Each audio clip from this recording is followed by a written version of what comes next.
Hey, this is Danielle. Welcome to my video on Disney earnings. Disney earnings is going to be coming up this week. You can see right here that it's going to be reporting on the 8th after market central time. Currently right now, the market makers are pricing in a market maker expected move of $4.73. Now, that's going to equate to about a 5.6% move. 5.6%, you say? Sounds like a lot, but is it? Well, let's look at the past moves that we've seen in Disney. Now, last quarter, Disney only moved 2.8%. I remember last quarter, I sold a neutral iron condor and I made money on it overnight. Quarter before that, however, it did move a little bit more than what we're expecting this quarter, negative 6.3%. Quarter before that, 5.6%. Quarter before that, it's a pretty big move down here, 9.4%. And then let's see. What else do we have here? 2.2, 6%, 6.6, 3.9, 3%, 1.1. So basically, when I look at a chart like this, what I'm looking for is, are there any recent trends? What does the market maker expected move look like? Does it look like it's about what the stock actually does? Does it look a little high? Does it look a little low? In this case, I would say that it looks pretty reasonable. You do have an 8.7, 9.4% move, but most of the rest of the moves I would say are, pretty close to that 5%, if not less. So with this one, I think that the move is being reasonably priced in. If you look at the chart and you just look for the most recent trends, Disney's been in a kind of a downward spiral. They've gotten themselves embroiled to a little bit of controversy over the course of the past couple of years. I mean, you can see that even last quarter when they gapped up, just rallied directly into resistance and rolled over. Quarter before that, big move lower. And I mean, this one was really the kick in the teeth because they had this massive move going into earnings and a big move after earnings and still rolled over and could not hold up. So you look at the stock and you say, well, what if it has a great earnings report? Well, it's shown you what it can do when it has a great earnings report. 8% gap up and it rolled over and died after that. 5% gap up, rolled over and died. 2% gap up, almost 3%, rolled over to new lows. So when I look at a stock like this that, they are capable of having a good earnings report. I mean, you can see that they've done it multiple times in the past couple quarters. But that doesn't mean that the stock is going to go higher from here. It might go higher, initially, maybe for a day or for 2 days.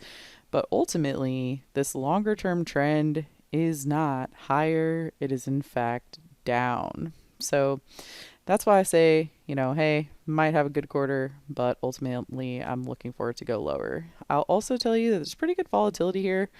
For Vol Crush, I did make that neutral trade on this last quarter. I think it's in a pretty good spot to do it this quarter. If it's still trading at the same spot that it's trading now in a few days, I think it will make sense to make a neutral trade. I really like to make neutral trades when the ticker's in the middle of a range. That way I can, look for some Vol Crush and I can look for it to stay range bound, which I think does make sense with this stock. If you look at it on a higher time frame chart, because that chart's only looking at the last 3 years or so, what you'll see is that it topped out at $203 in 2021, and it's just been on a death spiral ever since. If you look at this weekly chart pattern, it just doesn't appear to me that there's really going to be any catalyst big enough to save the stock. You can see that it's down here, on the pandemic lows. Yes, they've got some deal they're working with ESPN right now. Sure, it's a good catalyst. I was actually just in Orlando and I could not believe how busy it was there.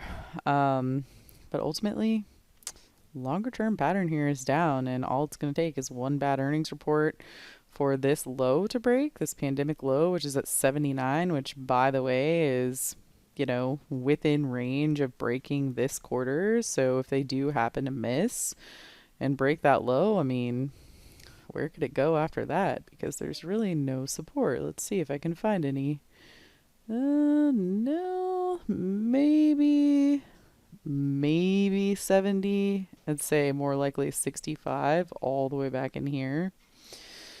So anyway, moral of the story is a pretty ugly looking chart. In the past, in the recent past, they have experienced gaps higher post earnings, but every single one of those has rolled over and died afterwards, and they have not stuck. That is why I'm long term bearish on Disney. I'll most likely make a neutral trade on this ticker depending on where it's trading just before the earnings report. And I don't think Mickey Mouse is coming to save them now. Anyways, I hope you have a great rest of your day. If you want to learn more or follow any of my additional earnings ideas, you can go ahead and follow me on Twitter. You can find me right here at Trader Danielle. And I hope you have a great rest of your day, and I'll see you in the next one. Bye. Hey traders, thanks for watching this video. If you want to make sure that you get all of our free trading content, make sure you hit subscribe and also give us a like and comment down below.